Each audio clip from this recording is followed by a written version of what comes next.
माननीय उपसभापति जी।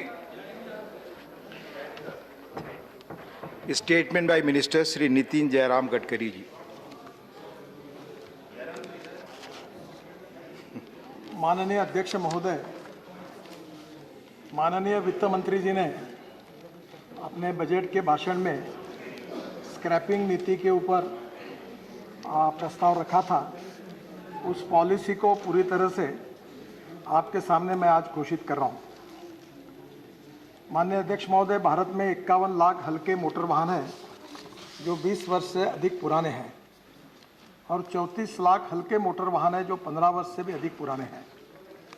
वैध फिटनेस प्रमाण पत्र के बिना लगभग 17 लाख मध्यम और भारी कमर्शियल वाहन हैं जो 15 वर्ष से अधिक पुराने हैं। पुराने वाहन फिट वाहनों की तुलना में 10 से 12 गुना अधिक पर्यावरण को प्रदूषित करते हैं और जिसके कारण प्रदूषण की समस्या भी हमारे देश में काफ़ी गंभीर है। विशेष रूप से दिल्ली में प्रदूषण की समस्या को लेकर हम सब लोग चिंतित भी हैं। इसके साथ साथ सड़क सुरक्षा के लिए एक भारी भी जोखिम बनती है और टेक्नोलॉजी लगातार बदल रही है और जिसके कारण स्वाभाविक रूप से पोल्यूशन भी कम होता है, क्योंकि BS6 के इमिशन नॉर्म्स अब हमने स्वीकार किए हैं, जिसके कारण पर्यावरण के दृष्टि से और फ्यूल कंजम्पशन के दृष्टि से भी इस बात का विचार होना आवश्यक है। स्वच्छ पर्यावरण, वाहन चालक एवं पदयात्रियों की सुरक्षा के हित में सड़क परिवहन और राजमार्ग मंत्रालय ने voluntary vehicle fleet modernisation programme VVMP अथवा स्क्रैपिंग नीति की शुरुआत कर रही है। यह एक ऐसी विन विन पॉलिसी होगी जिसमें न केवल पुराने वाहनों को स्क्रैप करने का प्रोत्साहन मिलेगा, बल्कि नए वाहन खरीदने के लिए सामान्य जनमानस को आर्थिक सहूलियत भी मिलेगी। हमारे देश में लगभग 8 लाख करोड़ का क्रूड ऑयल का आयात होता है, जिसमें न केवल देश की आर्थिक परिस्थिति पर भी दबाव पड़ता है और पुराने वाहनों की पुरानी इमिशन टेक्नोलॉजी की वजह से अत्यधिक प्रदूषण भी होता है। यह स्क्रैपिंग पॉलिसी एक ऐसी परिस्थिति निर्माण करेगी जिसमें scrapping centres, automobile industry, component industry और सामान्य लोग, इनका सबका फायदा होगा।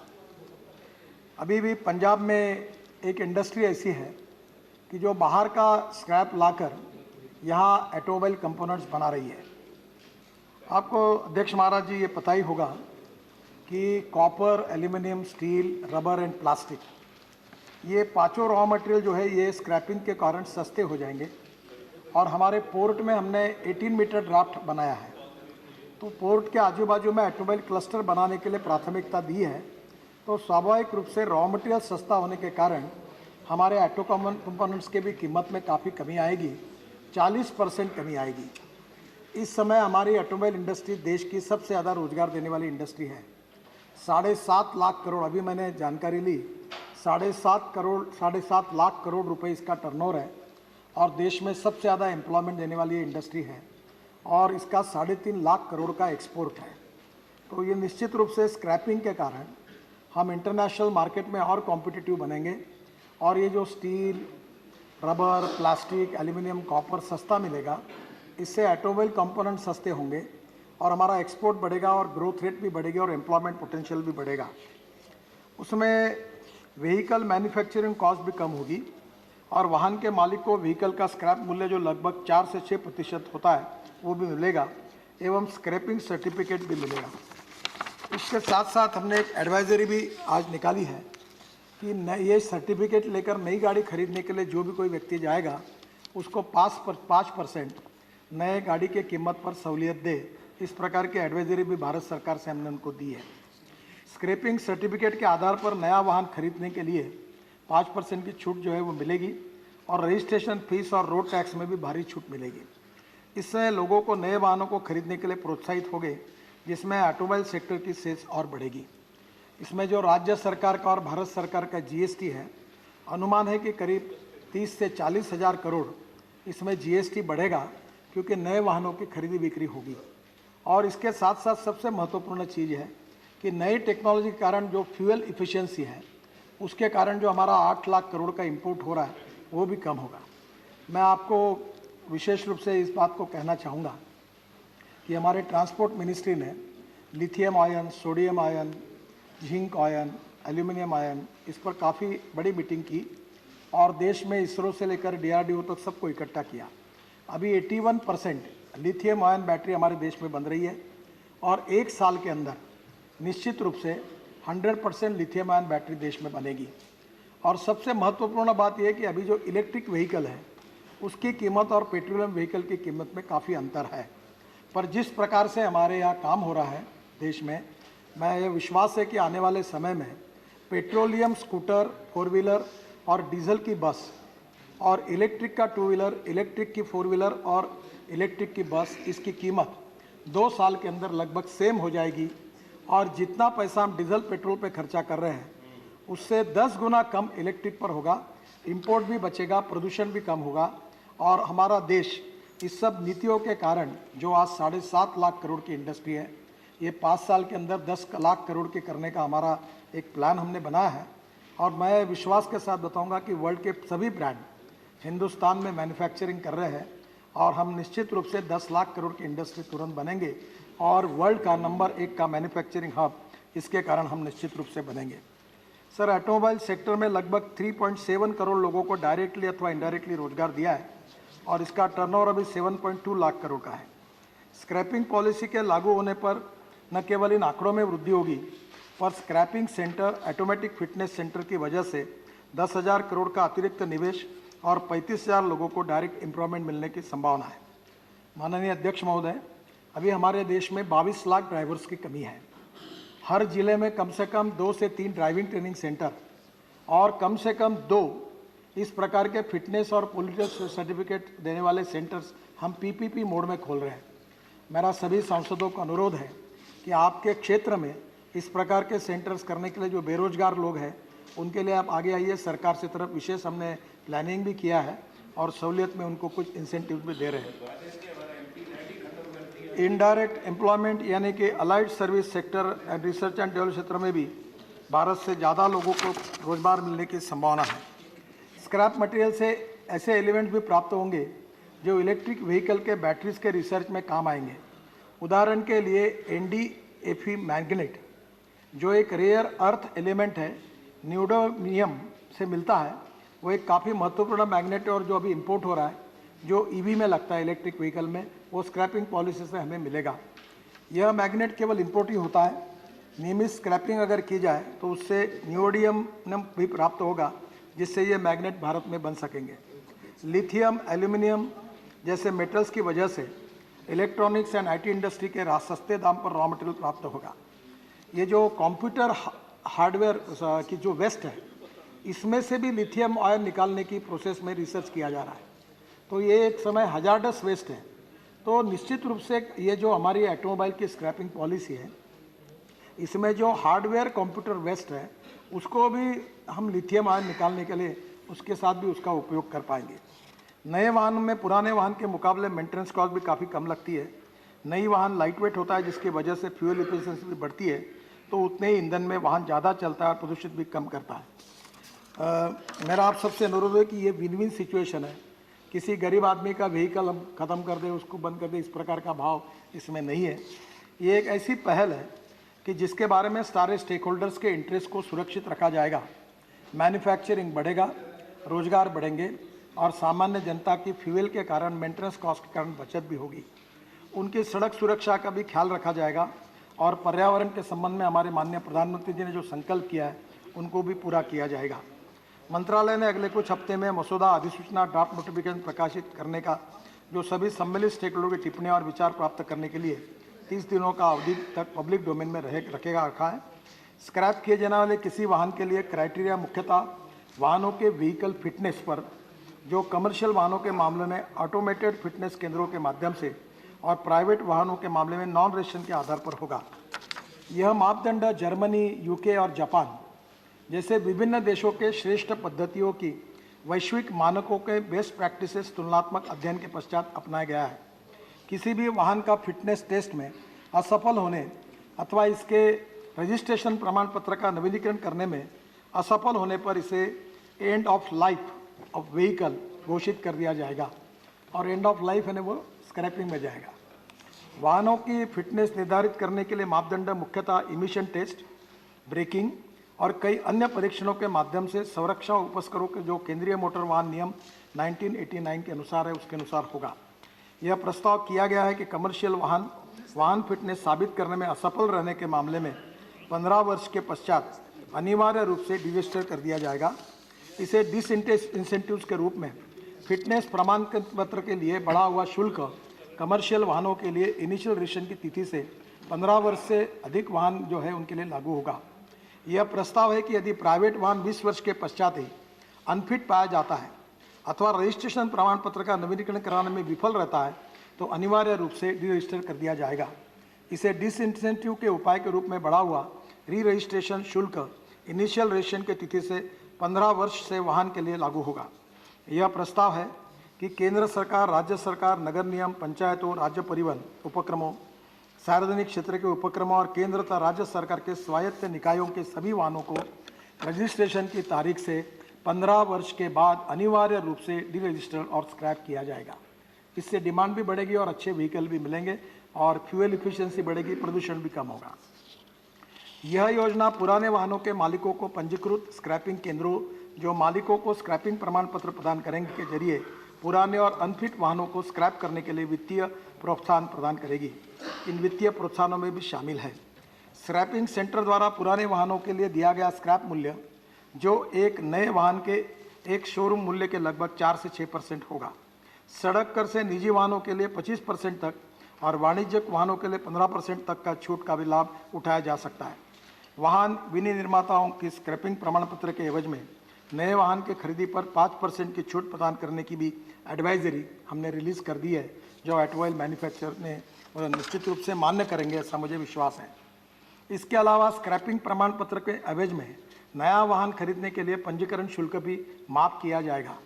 सड़क परिवहन और राजमार्ग मंत्रालय पूरे भारत में पंजीकृत वाहन स्क्रैपिंग सुविधा RVSF की स्थापना को बढ़ावा देगा और इसी तरह के केंद्रों को खोलने के लिए सार्वजनिक और निजी भागीदारी को प्रोत्साहित करेगा। यह प्रस्ताव भी है कि गुजरात के अलंग में जहां जो पुराने शिप्स आकर उसका स्क्रैपिंग करके उसको प्रोसेसिंग किया जाता है, वहां इंटीग्रेटेड व्हीकल स्क्रैपिंग फैसिलिटी खोली जाएगी और जो विशेष रूप से जलमार्ग से, समुद्री मार्ग से जो छोटे देश हैं उनमें जो व्हीकल स्क्रैप किए गए हैं उनको एक प्रेस में प्रेस करके 2 लाख टन का शिप तक लाने की को सुविधा है, पर यहाँ अलंग में उसको लाने के लिए होगा। तो जैसे पुराने जहाज के कारण गुजरात में एक नई इकोनॉमी तैयार होगी, उसके सपोर्ट में ये पुराने वाहनों के कारण भी इसका फ़ायदा होगा और इससे काफ़ी रॉ मटेरियल सस्ता होगा। यह जो प्रस्ताव है अलंग का, इसको भी हम प्रोत्साहित कर रहे हैं। एकल खिड़की के माध्यम से स्क्रैपिंग सुविधा को एक सरलीकृत पंजीकरण प्रक्रिया के साथ पर्यावरण और प्रदूषण की मानदंडों और कानून के सभी लागू अधिनियमों का अनुपालन करना होगा। इसी तरह मंत्रालय, राज्य सरकार, निजी क्षेत्र, ऑटोमोबाइल कंपनियां आदि द्वारा PPP मॉडल पर स्वयं चलित फिटनेस केंद्रों के भी स्थापना को बढ़ावा देगी और ड्राइविंग ट्रेनिंग सेंटर को भी बढ़ावा देगी। इन केंद्रों में test lane, IT server, parking और वाहनों का निर्बाध आवाज़ के लिए ही पर्याप्त स्थान होना चाहिए। हितों के टकराव से बचने के लिए फिटनेस केंद्र के संचालक केवल परीक्षण सुविधा प्रदान करेंगे और मरम्मत बिक्री की अतिरिक्त सेवाएं प्रदान नहीं करेंगे। फिटनेस केंद्र के लिए ऑनलाइन समय लिया जा सकेगा और परीक्षण रिपोर्ट भी इलेक्ट्रॉनिक मोड में तैयार की जाएगी। प्रस्तावित स्क्रैपिंग नीति के आवेदन के लिए संभावित समय सीमा इस प्रकार है। फिटनेस परीक्षण और स्क्रैपिंग केंद्रों के लिए नियम 1 अक्टूबर 2021, 15 वर्ष से अधिक पुराने सरकारी और सार्वजनिक उपक्रमों के वाहनों में की स्क्रैपिंग 1 अप्रैल 2022, भारी वाणिज्यिक वाहनों के लिए फिटनेस परीक्षण अनिवार्य 1 अप्रैल 2023, अन्य सभी श्रेणियों के लिए चरणबद्ध तरीके से फिटनेस परीक्षण अनिवार्य 1 जून 2024। इस नीति के द्वारा हमारे देश में हमारी ऑटोमोबाइल इंडस्ट्री जो आज 7.5 लाख करोड़ का टर्नओवर करती है और 3.5 लाख करोड़ का एक्सपोर्ट करती है, वो निश्चित रूप से आने वाले 5 साल के अंदर 10 लाख करोड़ से भी ऊपर जाएगी। सबसे ज़्यादा रोजगार देने वाली इंडस्ट्री है। इसके साथ साथ ethanol, methanol, biodiesel, bio CNG, electric, hydrogen fuel cell, इस पर भी हम काम कर रहे हैं और लिथियम आयन के साथ sodium ion, aluminium ion, zinc ion और स्टील आयन, इस पर भी काम कर रहे हैं। और हाइड्रोजन फ्यूल सेल की कुछ गाड़ियाँ भी अब आई है प्रायोगिक तत्व पर, जिसमें पानी से ग्रीन हाइड्रोजन तैयार होगा। तो ये सब नीतियों के कारण import substitute, cost effective, pollution free और इंडिजिनस, तो मुझे लगता है कि ये बहुत विन विन सिचुएशन है। जो पर्यावरण के लिए भी बहुत आवश्यक थी और डीजल और पेट्रोल क्रूड ऑयल का इंपोर्ट भी कम करेगी, रोजगार भी निर्माण करेगी और देश के ग्रोथ रेट को भी कंट्रीब्यूट करेगी। और जिसका व्हीकल जो पुराना है, जिसके ऊपर आप काफ़ी चर्चा होती है कि गरीब आदमी क्या करेगा, तो उसकी फ्यूल इफिशिएंसी बहुत ज़्यादा है, तो वो नए टेक्नोलॉजी के कारण उसका माइलेज डबल होगा, तो पोल्यूशन भी कम होगा, उसकी भी इकोनॉमी बदलेगी। और अब ग्रीन हाईवे बना रहे हैं तो दिल्ली से मुंबई 4 ट्रिप मार सकते थे, अब 8 ट्रिप मार पाएंगे, इतने हाईवे हैं। 18 घंटे में दिल्ली मुंबई ट्रक चला जाएगा, तो ये लॉजिस्टिक कॉस्ट भी कम होगी जो हमारे इंटरनेशनल एक्सपोर्ट के लिए उपयोगी होगी। तो ये विन विन सिचुएशन है। आज इसकी शुरुआत हुई है, आप सबके सहयोग इसमें मिला है, मैं बहुत बहुत धन्यवाद देता हूँ। नमस्कार। धन्यवाद माननीय मंत्री जी। Clarifications on the statement, professor Manoj Kumar Jha. Thank you, Honorable Deputy Chairman, sir. Thank you, Honorable Minister, sir. मैं तमाम मध्यम वर्ग के उन परिवारों, उन लोगों की तरफ से कुछ सवाल रखना चाहता हूं माननीय मंत्री महोदय, जो ज़िंदगी में बड़ी मुश्किल से एक गाड़ी खरीदते हैं। सिर्फ एक आग्रह होगा आपसे, जहां आप कह रहे हैं कि स्टेट गवर्नमेंट में बी एडवाइज्ड, कुछ मिल बैठ के फैसला हो कि 25% को 50% करने की संभावना अगर हो, जो रोड टैक्स के संदर्भ में है, और व्हीकल मैन्युफैक्चरर को जो आप कहते हैं डिस्काउंट ऑफ 5%, सर ये बहुत अल्प है। इसको अगर 15 to 20% कर सके माननीय मंत्री महोदय, तो आप वैसे भी बहुत बुलंदी से निर्णय लेते हैं, ये और बेहतर हो। धन्यवाद। Shri Tiruchi Siva. Thank you, Deputy Chairman, sir. Sir, it's a very good initiative of the vehicle scrapping policy, considering the future ecosystem, sir. And we all, of course, have to stand by it. As Professor Manoj Kumar said, I would like to say only one thing. Sir, if we buy a refrigerator for 20,000 rupees, and after some time, if it is sold, it's only, it can be sold only at 500 rupees or 1,000 rupees, sir. So also these old vehicles are owned by only middle class people and lower middle class people, because they cannot afford to buy the newly updated vehicles. So when you take up the initiative of scrapping policy, you are given some strong initiatives. All are to be appreciated. Only one thing I would like to suggest, you can enhance the scrap value for the old vehicle given by the scrapping center, which is approximately 4 to 6% of the ex-showroom price of a new vehicle. See, kindly the minister could consider of enhancing that. Otherwise, of course, everyone would come to switch over this, sir. And I think only that will help the people who own the old vehicle. Thank you. माननीय शक्ति सिंह गोयल। महोदय, आपके जरिए मैं मंत्री जी से जानना चाहता हूं कि जो एंटीक कार्स है उसकी एक डिफरेंट कैटेगरी है, आपके स्टेटमेंट में कहीं वो रिफ्लेक्ट नहीं होता है, तो एंटीक कार्स के लिए कोई खास प्रोविजन आप करना चाहते हैं या नहीं? और जो लग्जरियस कार नहीं है, मिडिल क्लास यूज़ करता है, उसके लिए बड़ी दिक्कत होगी, क्योंकि आप एवरेज की बात करते हो पर वो भी उसके लिए दिक्कत है। तो जो मिडिल क्लास के, लग्जरियस कार मैं नहीं कहता हूँ, पर जो मिडिल क्लास यूज़ करता है, 1000 सीसी के नीचे की कार है, उसमें या तो ज़्यादा सब्सिडी मिले या उसके लिए कुछ प्रावधान अलग से हम करेंगे तो लाभदायी रहेगा। मैं अप्रिशिएट करता हूँ अलग में आप शुरू कर रहे हो उसको, पर आपकी घोषणा के बाद जो लॉजिस्टिक सपोर्ट वहाँ देना पड़ेगा वो जल्द से ठीक क्या करेंगे उसके ऊपर वो निर्भर करेगा। धन्यवाद। माननीय प्रदीप भट्टाचार्य जी। Sir, this is no doubt is a good proposal, but some contradictions are there, and two things which I would like to mention before the Honourable Minister through you. That is, I think that with this idea, the government will encourage automobile industries so that more automobile can be sold out to the people. So this is all right. Let them do this thing. But here it has been stated the vehicle manufacturers are also advised for providing a discount of 5% on purchase of the new vehicle against the scrapping certificate. Why it is 5%? Number one. Number two, if any manufacturer do not accept this proposal of the government of India, then what is to be done? Thank you. Thank you. What action will be taken against it? Thank you. Another very important thing, sir. This is third clarification, Pradeep Babu. Huh? You have already put two clarifications. Oh, One, all right. please. Thank you. माननीय मंत्री जी। Sir, ये सम्माननीय अध्यक्ष महोदय, antique car के बारे में जो कहा है उसकी अलग कैटेगरी बनाकर उसका संरक्षण किया जाएगा और उनको अलग नंबर देंगे और उसको स्क्रैप करने का हमारा इरादा नहीं है। दूसरा जो मनोज झा जी ने कहा है मिडिल क्लास की बात करके, मैं अपने खुद के अनुभव बताता हूँ। मैं जब कॉलेज में था, यूनिवर्सिटी में लीडर था, तो मैंने स्कूटर ली थी। तो मुझे स्कूटर उस समय 22 किलोमीटर एवरेज देती थी। आज जो स्कूटर है वो 88 किलोमीटर तक गई है बाइक। तो आप समझ लीजिए कि 22 किलोमीटर का एवरेज का और 88 का कहा। दूसरी बात, इसके बाद इलेक्ट्रिक आई है। अभी मैंने बुलेट प्रूफ गाड़ी छोड़ दी और मैं इलेक्ट्रिक कार में अपने कॉन्स्टिट्यूंसी में घूमता हूँ। तो जो गाड़ी का खर्चा था, जो 20 से 25 हज़ार रुपये था, वो इलेक्ट्रिक का खर्चा 2,000 रुपये है। तो इतना सेविंग है कि आपको मिडिल क्लास का उसमें फ़ायदा होगा। और ये जो इफ़िशियंसी बढ़ती है, इससे स्पीड भी बढ़ेगी। और दूसरी जो रोड की सुरक्षा है, ये ब्रेकिंग सिस्टम है, ये 15 साल पहले की ब्रेकिंग सिस्टम और आज की इसमें टेक्नोलॉजी बदल चुकी है। और हमारे देश में कोविड से तो कम लोग मरे हैं, हर साल 1.5 लाख एक्सीडेंट हो रहे हैं, 3-5 लाख एक्सीडेंट हो रहे हैं, 1.5 लाख लोग मर रहे हैं। और उसमें से ऑटोमोबाइल में हमने काफ़ी सुधारना किया है। और इसमें मरने वालों में से 18 से 35 वयोवर्ग के यंग लड़के मर रहे हैं, जो कोविड से भी ज़्यादा है। और मैंने अभी सांसदों के अध्यक्षता में हर जिले में कमेटी भी अपॉइंट की है। तो टेक्नोलॉजी बदलने के कारण सुरक्षा भी बढ़ेगी। जो बात 5% की कही है, वो ऑटोमोबाइल वालों से हमने बात की है। कुछ लोगों ने एक्सेप्ट किया, कुछ लोगों ने नहीं किया, पर मार्केट फोर्स में सब लोग एक्सेप्ट करेंगे 5%। ये उनके तरफ से होने वाला है, इसमें हम कुछ कह नहीं सकते। एक बात आपका मुद्दा जरूर है, वित्त मंत्री जी को मैंने वैसे अनुरोध किया है कि ये स्क्रैपिंग पॉलिसी के कारण जो पुराने व्हीकल स्क्रैप होंगे तो लोग नए व्हीकल खरीदी करेंगे। तो हमारे डिपार्टमेंट में इस पर अध्ययन किया है कि इसमें 30 से 40 हज़ार करोड़ जीएसटी का इनकम बढ़ेगा, क्योंकि ये नए उतने व्हीकल और बनेंगे।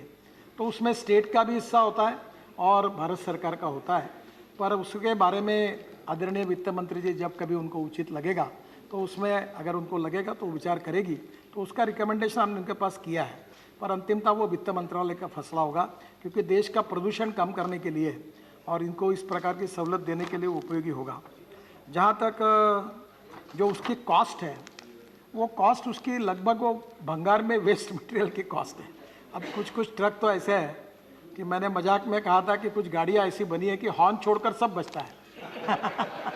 तो अब ऐसी भी गाड़ी का लोगों की जिद रहती कि हम चलाएंगे, ना उसका एवरेज मिलता ना कुछ। जैसे मैं राज्य का उल्लेख नहीं करूँगा, पर स्टेट ट्रांसपोर्ट की जो बसेस है उसमें ऐसी हालत है, खिड़कियाँ टूटी हुई है, पर्दे तो है ही नहीं, और ब्रेक भी लगते नहीं कभी उसके। अब वो इतनी ख़राब कंडीशन में, और उसके एक्सीडेंट्स होते हैं, और एक्सीडेंट के कारण हम लोगों की सुरक्षा नहीं कर सकते। तो कहीं ना कहीं ये win win situation for all stake holders है। और मैं आप सबसे अनुरोध करूंगा कि आपने जितनी सुझाव दिए उसका गंभीरता से हम विचार करेंगे। और राज्य सरकार और भारत सरकार के वित्त मंत्रालय भी आगे भविष्य में इसके बारे में जो रेवेन्यू का बढ़ता है उसको देखते हुए अगर कुछ कंसेशन दे सकेंगे तो उसके लिए भी प्रयास करेंगे। और निश्चित रूप से इससे देश का ट्रांसपोर्ट जो सेक्टर है वो बदल जाएगा। और सबसे बड़ी इंपॉर्टेंट चीज़ है, एक्सपोर्ट बढ़ेगा देश का, और इसके साथ साथ एम्प्लॉयमेंट पोटेंशियल बढ़ेगा। आप जरूर इस बात को ध्यान में लीजिए कि इस देश में सबसे ज़्यादा एम्प्लॉयमेंट पोटेंशियल देने वाला ऑटोमोबाइल सेक्टर है। इसका 7.5 लाख करोड़, अभी इसका आज का मैंने आंकड़ा लाया, 7.5 लाख करोड़ उसका टोटल टर्नओवर है, और 3.5 लाख करोड़ का एक्सपोर्ट है। हमारे सरकार में इस समय आपको आश्चर्य होगा कि बजाज, टीवीएस और हीरो, ये टू व्हीलर बनाने वाले लीडिंग कंपनियां अपना 50% प्रोडक्शन एक्सपोर्ट कर रहे हैं। तो मुझे लगता है कि ये निश्चित रूप से विन विन सिचुएशन है। आप सब लोग जरूर सहयोग करिए, यही मेरा आपसे अनुरोध है। धन्यवाद। Now the insurance amendment bill 2021। 1 minute अगर